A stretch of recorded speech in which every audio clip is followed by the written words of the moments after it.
Hello friends, welcome to the HFY Ode, where we bring you the new science fiction stories for you, and new adventure, and new world.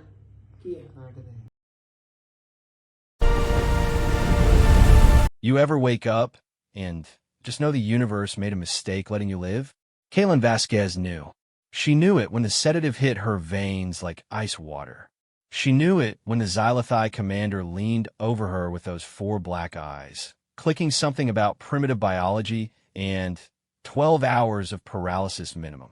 She knew it when they left her for dead in the mud, armor stripped, wrists still bleeding from the restraints they'd cut through, because apparently human bone density surprised them. What they didn't know, Kaylin Vasquez had survived worse Tuesdays. The Xylothai hadn't bothered with a second injection. Why would they? Their intel said humans collapsed after one dose. Their intel said human metabolisms couldn't process synthetic neuroblockers. Their intel said 12 hours of dreamless paralysis, minimum. Their intel came from lab tests on sedated subjects who'd never spent a weekend in Newark. Kaylin lay in the mud, counting, not seconds, not minutes. She counted the ways she was going to kill every single one of them. 1. The way the commander's mandibles twitched when he laughed, like a cockroach having a seizure. She'd start with him. 2. The puncture wounds on her arm. 3 of them. Sloppy. A nurse at a free clinic did better work. She'd make them regret that sloppiness. 3. The cold. It was always the cold, wasn't it? Her father used to say she was born with ice in her veins. The doctors in Pittsburgh said it was a metabolic disorder. Her drill sergeant said it was the damnedest thing he'd ever seen. Kaylin called it Tuesday.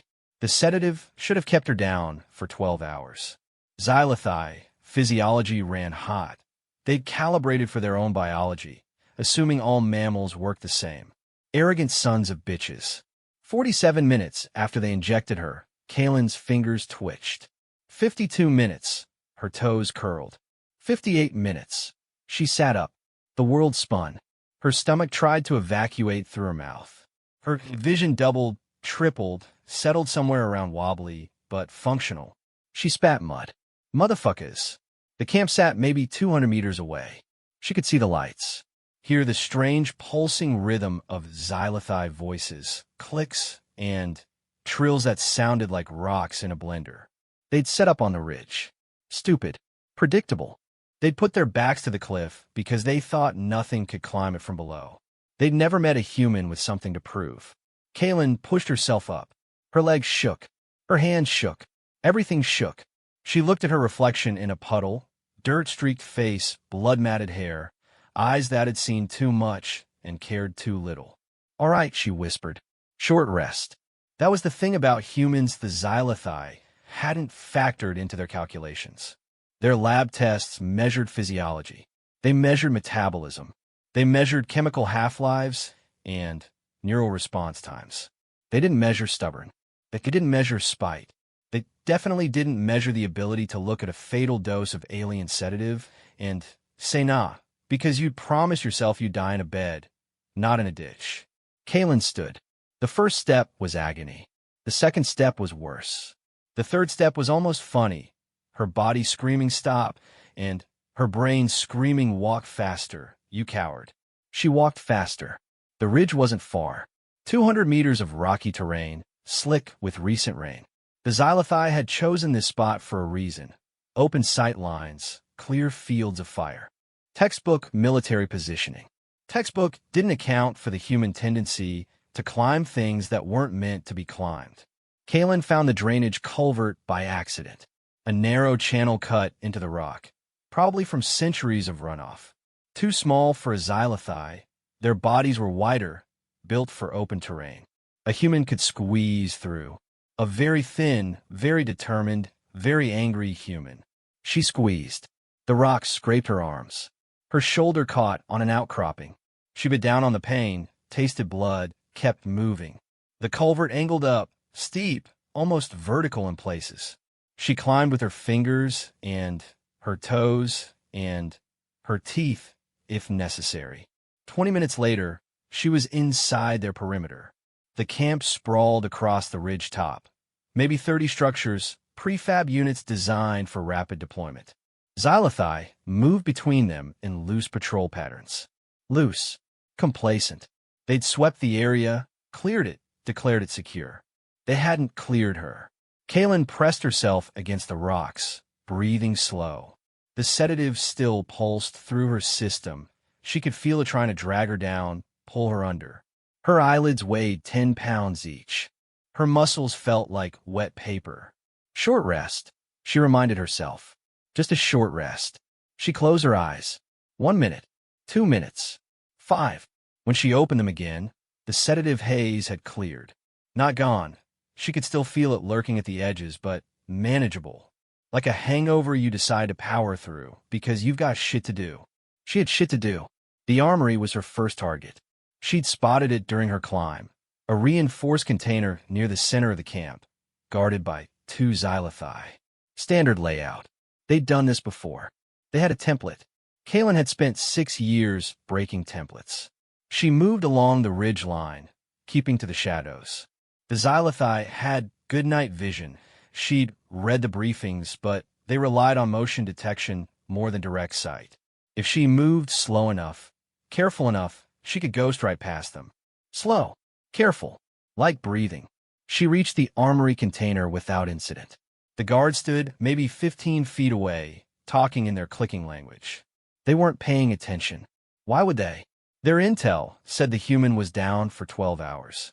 Their intel was about to get them killed. Kaylin examined the lock. Standard Xylothai magnetic seal. She'd seen similar designs in the war museums back on Earth. Primitive by their standards. Child's play by hers. She pulled a hairpin from her matted hair. Bent it. Inserted it into the seal's access port. The lock clicked open. Never underestimate what a woman can do with a hairpin, her grandmother used to say. I picked the lock on your grandfather's heart with one. Kaylin smiled. It wasn't a nice smile. The armory contained everything she needed. Xylothai, weapons, plasma rifles, energy blades, something that looked like a grenade launcher on steroids. She grabbed what she could carry. Left the rest. She also found something unexpected, a human weapon. An old M4 carbine, stripped and cleaned, sitting on a shelf like a trophy. They'd taken it from some poor soldier. Kept it as a souvenir. Kaylin picked it up. Checked the action. Loaded. It's rude to take things that don't belong to you, she murmured. The guards outside never heard her coming. The first one went down with a knife across his throat. Silent, efficient, almost gentle. The second one turned at the wrong moment. Saw her, opened his mouth to scream. The knife took him in the eye socket. Kaylin lowered both bodies to the ground. No sound. No alarm. No one knew she was here. 2. She moved through the camp like smoke. The Xylothai had set up in predictable patterns. Command tent in the center, barracks on the flanks, supply depot near the rear. She'd seen 1,000 camps just like this. She'd burned half of them. The sedative tried to slow her down. Her body tried to give up. She told both of them to shut up and keep moving. 3. A patrol passed within 10 feet of her position. She pressed herself into a shadow, held her breath, counted their footsteps. For Xylothai, armed, talking, laughing, they walked right past her. 4. The command tent glowed with artificial light. She could see shadows moving inside. The commander, probably, his staff, planning their next move. Their next move should have been run. Kaylin circled the tent, looking for entry points. Back panel. Unsecured. Sloppy. She cut through the fabric with her knife, slipped inside. The commander sat at a table, studying a holographic map. 3 other Xylothai surrounded him, advisors, maybe. Bodyguards. None of them looked up. None of them expected a human to be standing in their command tent with a stolen plasma rifle. Hi, Kaylin said. The commander looked up. His mandibles twitched. She pulled the trigger. The plasma bolt caught him in the chest, punched through his armor like tissue paper. He didn't even have time to scream, just collapsed, smoking, a hole burned through his thorax. The other 3 reacted fast. Faster than she expected. One reached for his weapon. One dove for cover. One charged her, claws extended, mandibles spread wide. Kaylin shot the charger first. Then, the one reaching for his weapon. The The one diving for cover got 3 steps before she put a bolt through the back of his skull. 7. She stood in the smoking ruin of their command tent, plasma rifle in one hand, stolen M4 in the other. The alarm started blaring. Chaos has a sound. Kaylin had heard it before, on battlefields, in burning cities, during the worst nights of her life. Chaos sounded like screaming and gunfire and the terrible silence between explosions. The Xylothai camp screamed. She stepped out of the command tent into a war zone. Xylothai ran in every direction, some toward her, some away, most just running without knowing why. The alarm blared. Lights flashed. Someone was shouting orders in that clicking language, trying to restore order. Kaylin raised the plasma rifle. 8, 9, 10. She fired into the crowd. Not aiming, just shooting. The bolts punched through bodies, through structures, through the prefab walls of their barracks. Something exploded behind her. A fuel cell. Maybe. The shock wave knocked her forward, sent her stumbling. She caught herself, kept shooting. 11, 12, 13. They started shooting back. Plasma bolts sizzled past her head. One caught her in the shoulder. She felt the heat, the burn, the sickening smell of her own flesh cooking. She bit down on the pain, kept moving. 14. A Xylothai soldier charged her, claws extended. She ducked under his swing, drove the knife into his throat, twisted. 15. Another one tackled her from the side. They went down together, rolling through the mud, him trying to claw her face off, her trying to get the knife into something vital. He was stronger, bigger. His weight pressed her into the ground. She headbutted him. It was stupid. It was desperate. It was the kind of move you only try when you've got nothing left and everything to lose. Her forehead connected with his mandibles. Something cracked. She felt blood run down her face. Hers or his, she didn't know. He recoiled. That was all she needed. The knife found his throat. 16. She pushed herself up, gasping. Her shoulder screamed. Her head pounded. The sedative was back, trying to pull her under, whispering, just lie down, just rest, just give up. She ignored it.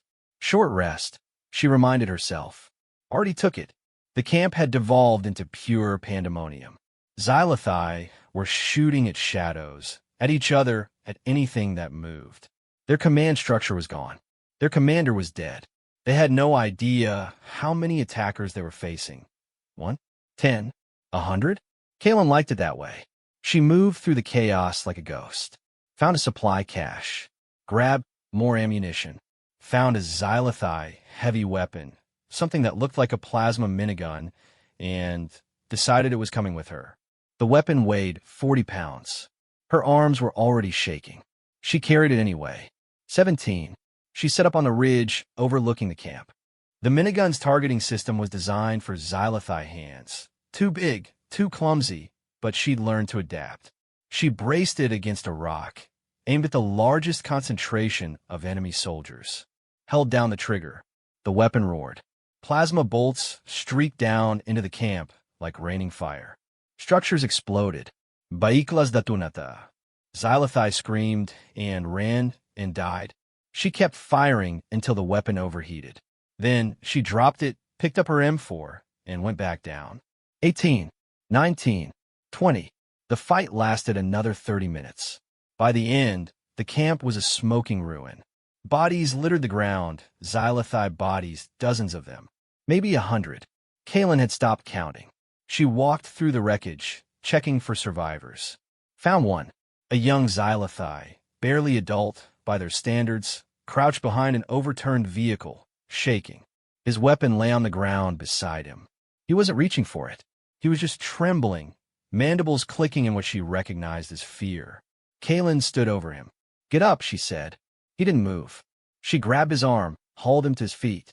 He was light, lighter than a human his size would be. Hollow bones? Probably. Adaptation for their homeworld's lower gravity. "Go," she said, pointing toward the treeline. "Run. Tell them what happened here." He stared at her with those 4 black eyes. He clicked. The translator on her belt, still working, somehow, rendered his words. "You were supposed to be unconscious. 12 hours. The injection. I took a nap," Kaylin said. Now I'm awake. She shoved him toward the trees. He ran. Kalen watched him go. Then she turned back to the burning camp, surveyed the damage, and allowed herself a small, exhausted smile. The sedative was still there, still trying. But she'd won. She always won. The Xylothai found her 3 hours later. Not the young one she'd released. He'd made it to their forward base, told his story, sparked a panic. These were reinforcements. A full company, sent to investigate why the forward camp had gone silent. They found Kalen sitting on a rock at the edge of the camp, legs crossed, eyes closed. She looked peaceful, almost serene. The commander, a different one, older, with scarred mandibles and a dented carapace, approached cautiously.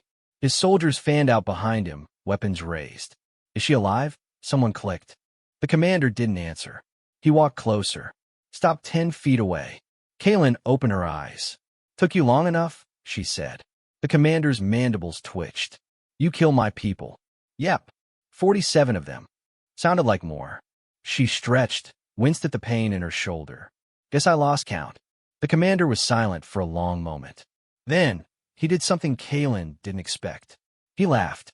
It was a horrible sound, clicks and rattles that grated against her ears. But it was laughter. She was sure of it. You Terrans, he said. You're insane. That's what they tell us. The sedative should have kept you unconscious for 12 hours. Our scientists guaranteed it. Our tests confirmed it. He shook his head, mandibles clicking in disbelief. Ow! Kalen stood up. Her legs wobbled. She ignored them. Your tests, she said, were done on humans who'd been sedated before. Humans who'd been captured.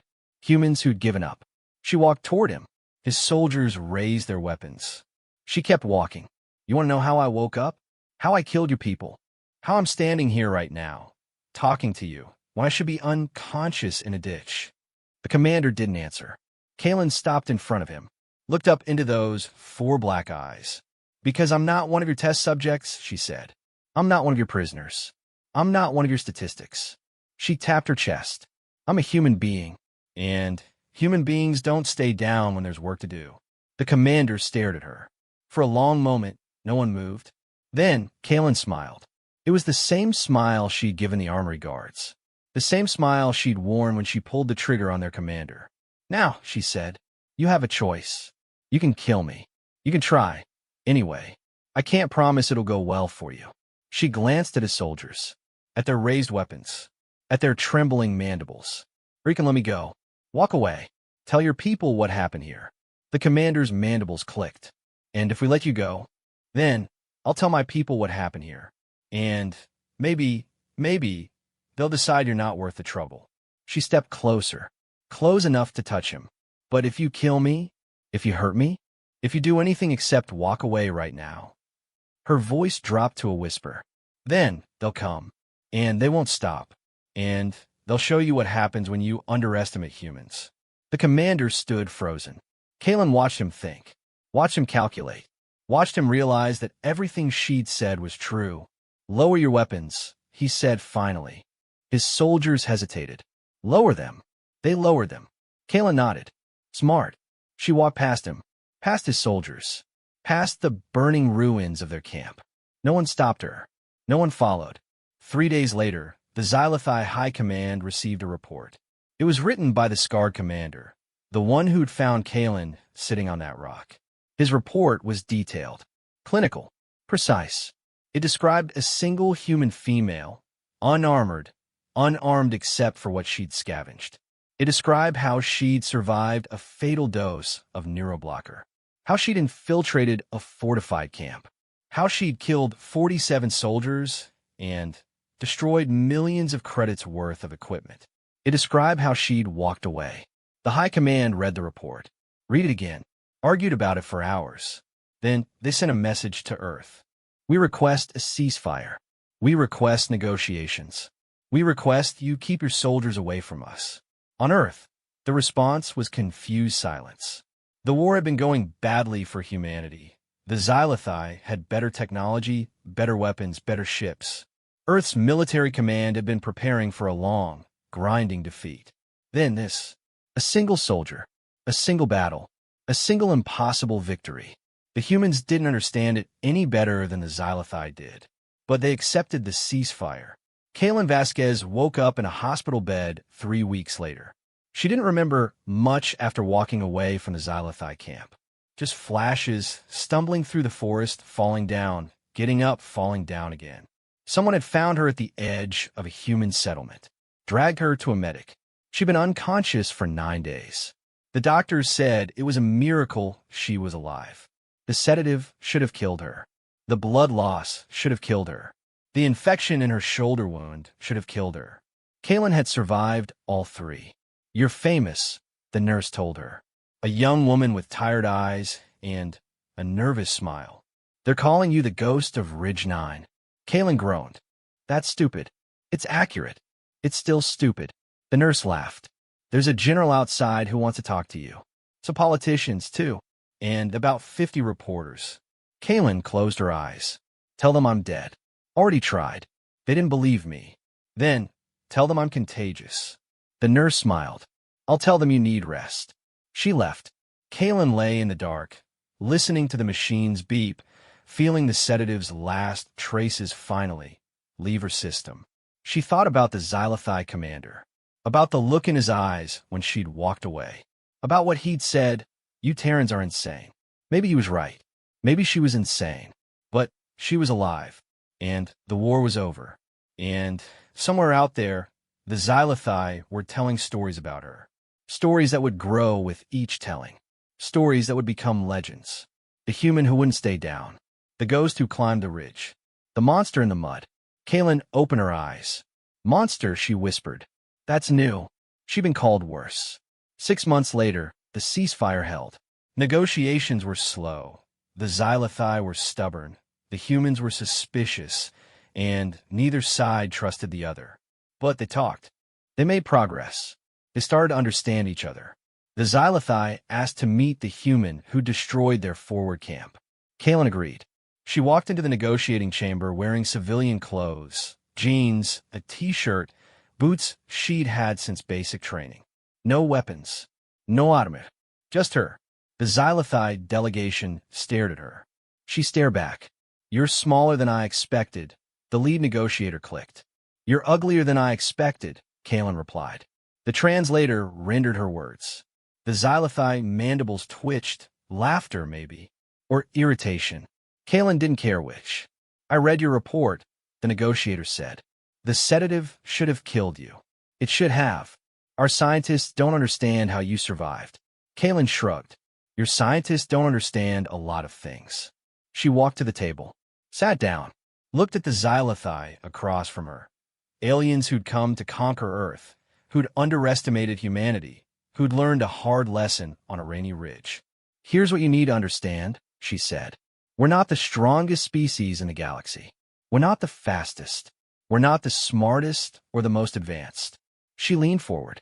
"But we're the ones who don't stay down. We're the ones who get back up. We're the ones who look at certain death and say not today." She tapped the table. "You injected me with enough sedative to kill a Xylothai.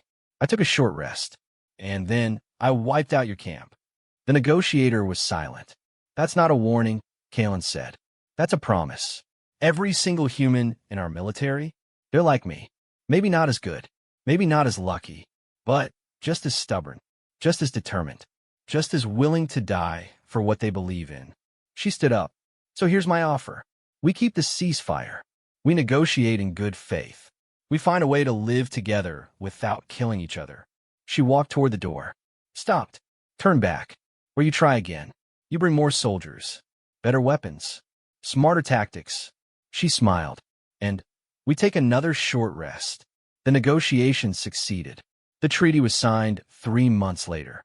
Humans and Xylothai, former enemies, now uneasy allies, agreed to share technology, trade resources, and never again underestimate each other.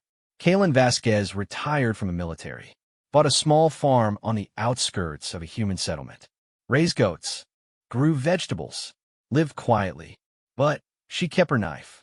And every night, before she went to sleep, she sat on her porch and looked up at the stars. The The Xylothai told stories about her, stories that grew wilder with each telling. She killed 100 soldiers with her bare hands. She climbed the ridge in 30 seconds. She looked at death, and death blinked first. Kaylin heard the stories, smiled, shook her head. She knew the truth. She was just tired, just angry, just a woman who'd been injected with something that should have killed her and decided not today. That was the thing about humans. Not the strength, not the speed, not the technology. The refusal to accept what the universe said was possible. The ability to look at certain death and say not today, motherfucker, and then take a nap. The Xylothai Military Academy added a new course the following year. Terran Psychology, Understanding the Species That Refuses to Die. The first lesson? A single sentence, projected on every screen in the lecture hall. Never inject a human with something that won't kill them in under 30 seconds. They'll just get angry, and then they'll take a nap, and then you'll be dead. The cadets read the sentence, read it again, looked at their instructors with questions in their 4 black eyes. The instructors had no answers, only stories. Stories about a woman in the mud, a camp on fire, a species that looked at the cold mathematics of the universe and said no. The Xylothai never forgot, and they never underestimated humanity again.